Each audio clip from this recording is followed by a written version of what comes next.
सभी को मेरा राधे राधे। जैसा कि सबको पता है, छठ के बाद आंवला नवमी का पूजा होता है और मुझे लगता है ये क्या 2 दिन बाद ही पड़ता है। तो सबका प्लान था कि आंवला नवमी की पूजा थोड़ा सा कहीं दूर जाके मनाते हैं, क्योंकि सबका साथ में मिलना भी हो जाएगा और घूमना भी हो जाएगा और एक पिकनिक भी हो जाएगी। तो मतलब आंवला नवमी में तो ऐसे भी लोग आंवले के नीचे ही बैठ के पूजा करते हैं और खाना खाते हैं।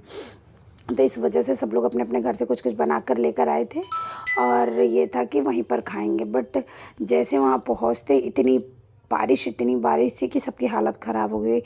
पूजा तो हम लोग ने गीले होकर कैसो कर लिया, लेकिन अब भूख के मारे सबके पेट में कूद रहे थे चूहे। और फिर उसके बाद सब बोलते अब चलो घर पे ही खाएंगे, चलो घर पे खाएंगे, लेकिन हिम्मत ही नहीं हो रही थी घर आने की भूख से। फिर आंटी बोलती हैं, एक आंटी के बेटा एक काम करो, 2 पूड़ी और सब्जी तुम लोग सूखी वाली खा लो। फिर उसके बाद आंटी ने जिद करके सबके हाथ में 2 पूड़ी और आलू की सब्ज़ी पकड़ा दी और सबने खाया। तो मतलब सबको थोड़ा सा राहत मिल गया। फिर उसके बाद अब ठीक है, अब तो हिम्मत आ गई है, अब घर जा सकते हैं। फिर उसके बाद मतलब पूजा करने के बाद 2 पूड़ी खाने के बाद अब सबके अंदर थोड़ी जान आ गई थी फाइनली। अब ये था कि अब घर जाना है, क्योंकि गीले इतने ज़्यादा गीले हो गए थे कि हम लोग से मतलब अब खड़े भी नहीं हो जा रहा, सबके पैर में दर्द होने लगा था। और ये मैं मस्ती कर रही हूँ, बारिश का मज़े ले रही हूँ, लेकिन इतना ज़्यादा बारिश था कि मैं ज़्यादा इन्जॉय भी नहीं कर पाई। इतने दूर गए हम लोग और तुरंत हम लोग को रिटर्न आना पड़ा। फिर ये था कि वंदना दीदी का घर हमारे घर से पास में ही है और सबसे पहले उनका ही घर पड़ा। तो ये था कि जितने लोग थे सब लोग अपने अपने घर गए कपड़े चेंज करने। सब कपड़े चेंज कर कर यहाँ पर आए हैं। जब तक हम लोग पूरी तैयारी कर लिए खाना की, ये संध्या वीडियो बना रही है और मैं सबको खाना सर्व कर रही हूँ और मतलब सबसे पूछ रही हूँ कि कौन क्या बनाया है।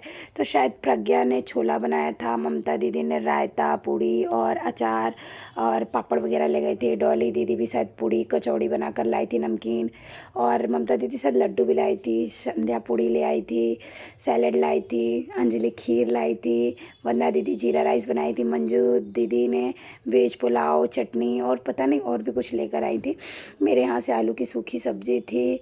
और मैं ना अगर कुछ भूल गई हूँ तो प्लीज़ माफ़ करना मुझे, क्योंकि मुझे बहुत ज़्यादा याद नहीं आ रहा कौन क्या क्या लाया था, क्योंकि इतने सारे आइटम थे कि मुझे अच्छे से याद भी नहीं। और मैं इतना भूख लगा था, सबको परस रही थी, तो मुझे लग रहा था बस मैं खा लूँ। लेकिन जब मुझे खाने की बारी आती है ना, तो मेरे अंदर गले से खाना ही नहीं जाता, क्योंकि छठ के टाइम से जो थकान लगी है ना, मतलब मुझे खाना खाने को हो ही नहीं रहा है। और मैं सबको देने के बाद मैं खाना लेकर ना बहुत देर तक बैठी थी। शायद इस वीडियो में नहीं आ पाया होगा, क्योंकि सारे वीडियो नहीं डाल सकते, आता ही नहीं है।